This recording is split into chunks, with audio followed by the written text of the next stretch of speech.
You guys know Chanel, right? Everybody knows Chanel.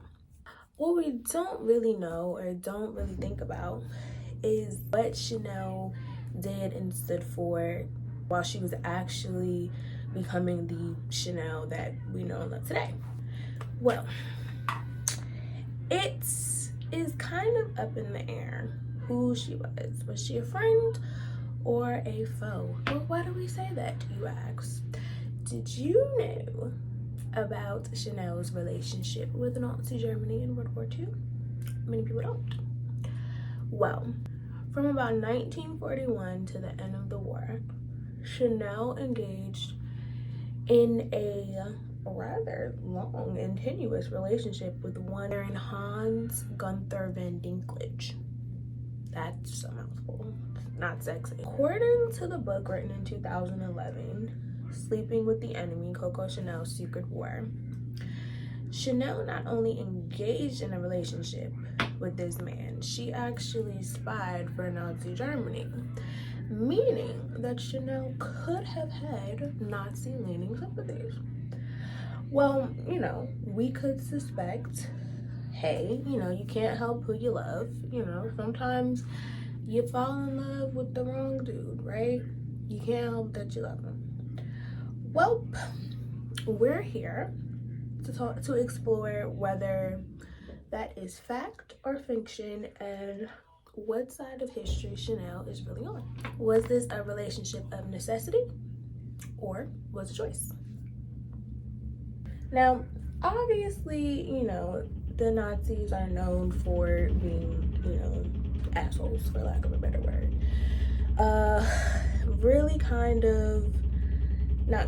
but they didn't like anybody who wasn't what they deemed to be the perfect white specimen, the blonde-haired, blue-eyed babies, right?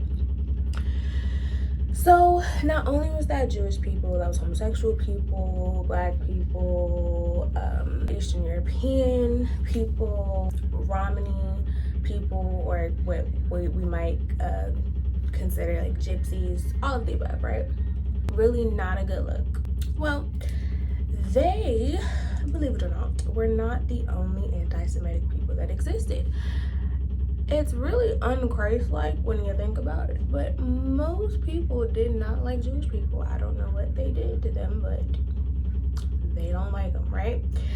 Even though Christ was a Jew, but that's a different story for another day. But anyway, so this relates to Chanel because Chanel and her sisters were orphaned as children. Their mother died when she was like 11. And so she was then put into a Catholic orphanage, she and her sisters.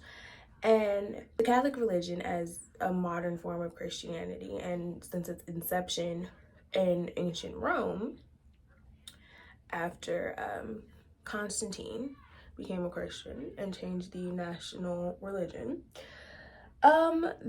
Catholics have kind of, not all of them, but just historically, have kind of not liked Jewish people. Even though Christ was a Jew. And that kind of feeling and sentiment carried on up until World War II, which is the time period that we're at. Obviously, before then, in the late 1800s, when Chanel and her sisters were growing up in the Catholic orphanage.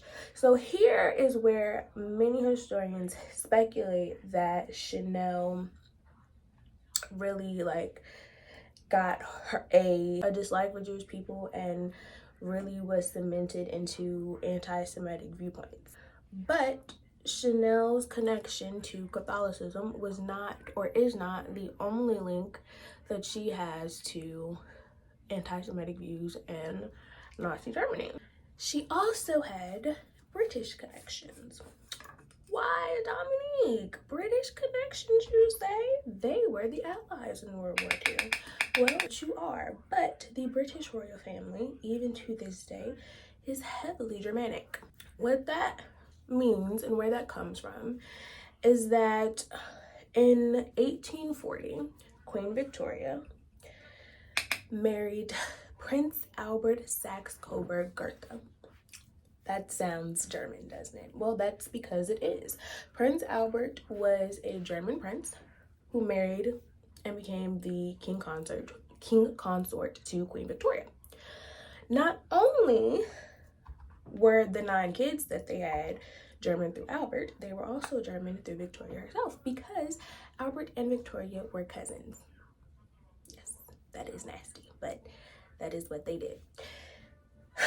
So, all throughout Queen Victoria's life and her children's lives and all of that, they were heavily influenced and heavily publicized their German connections. They even really spoke German versus English 90% of the time, up until World War I. That is where Prince David, or the Prince of Wales, later King Edward VIII, who abdicated in World War II, thankfully, got his German connections.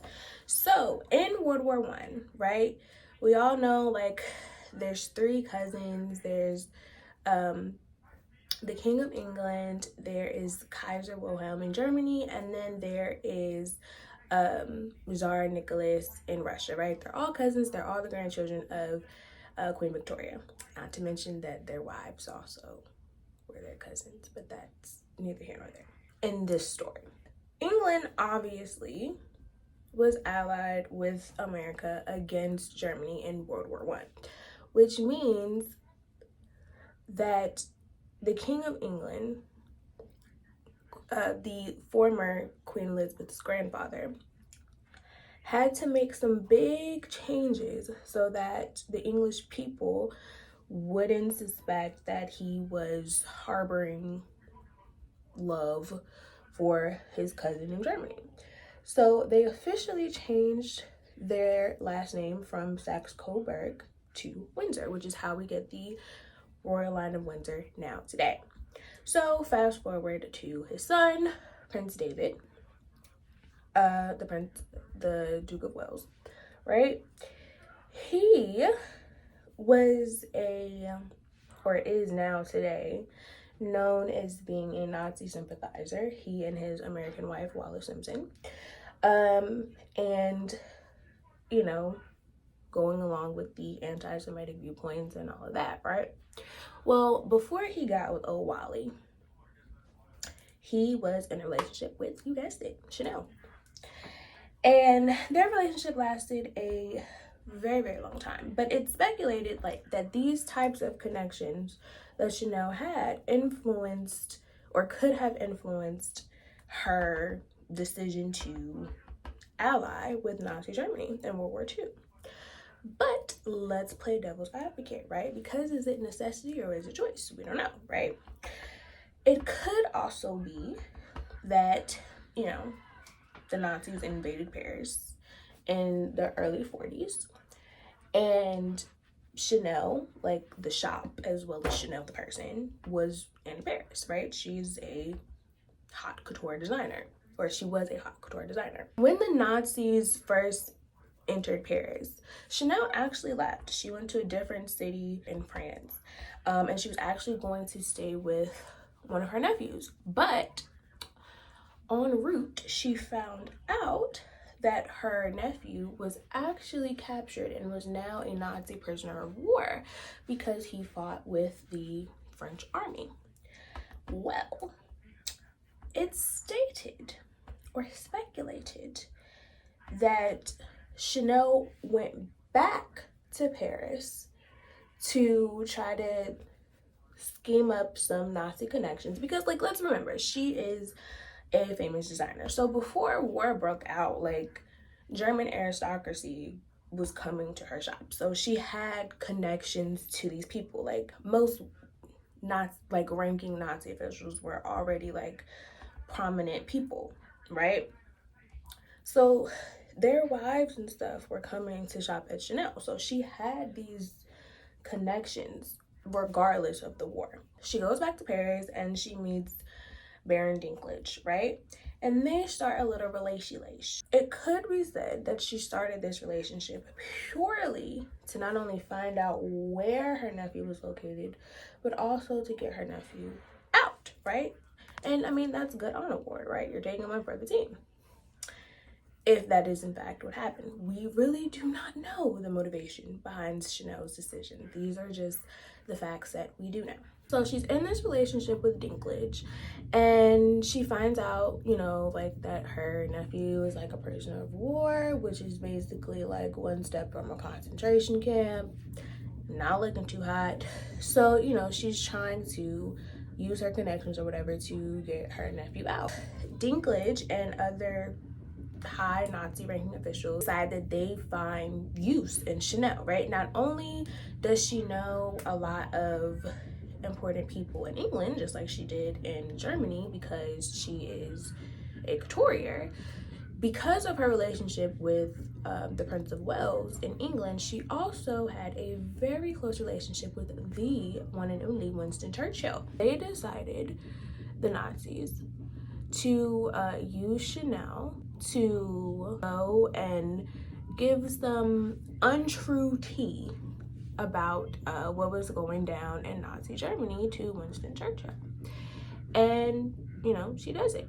And upon return, her nephew gets out of the prisoner of war camp.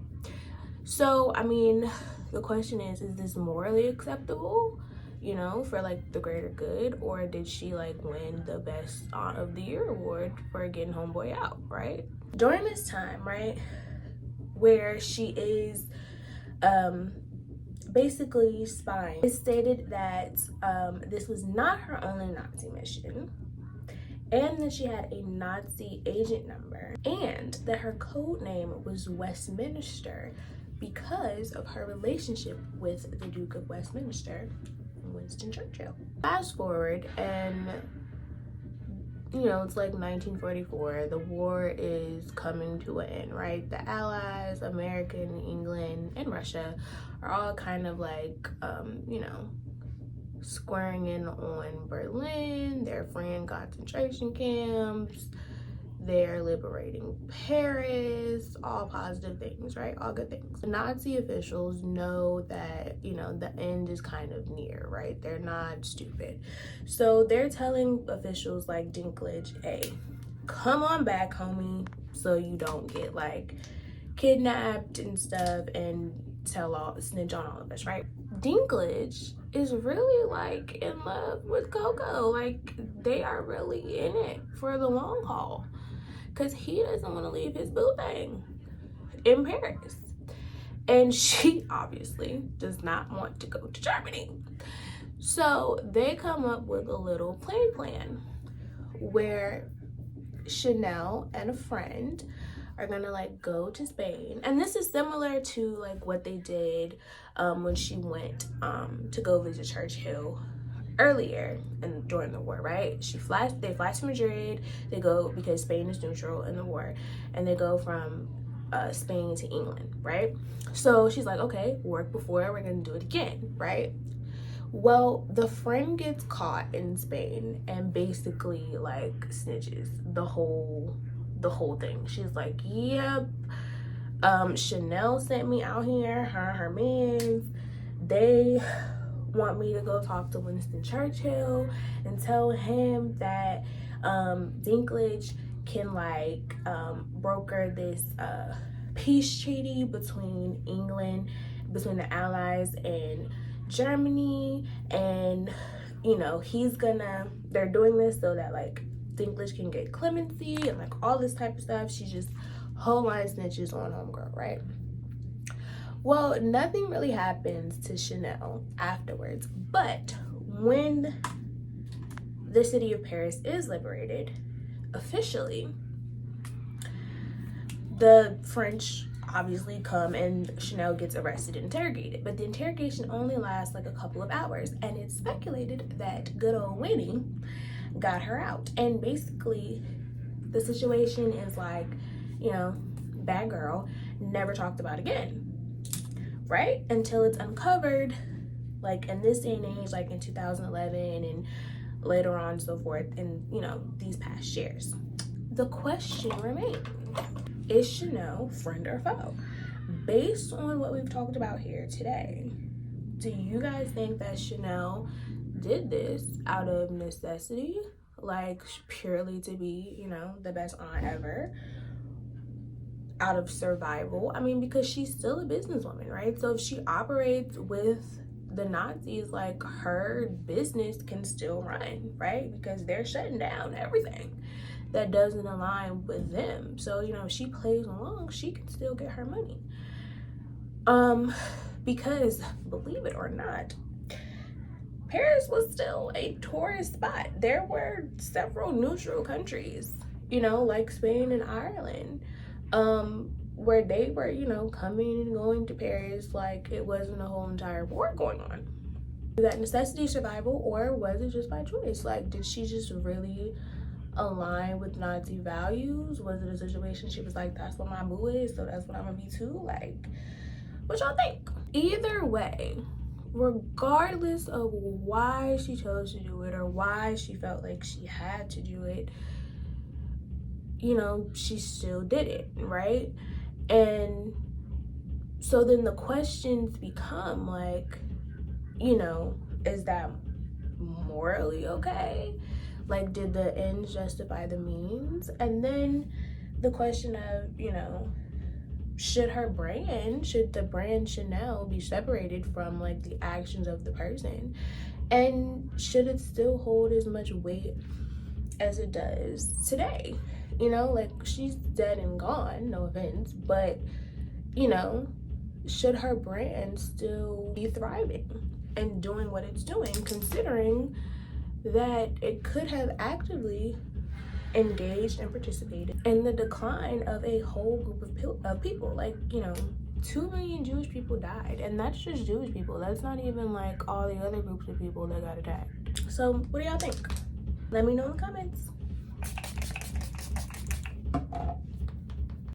Don't forget to like, comment, share, and subscribe.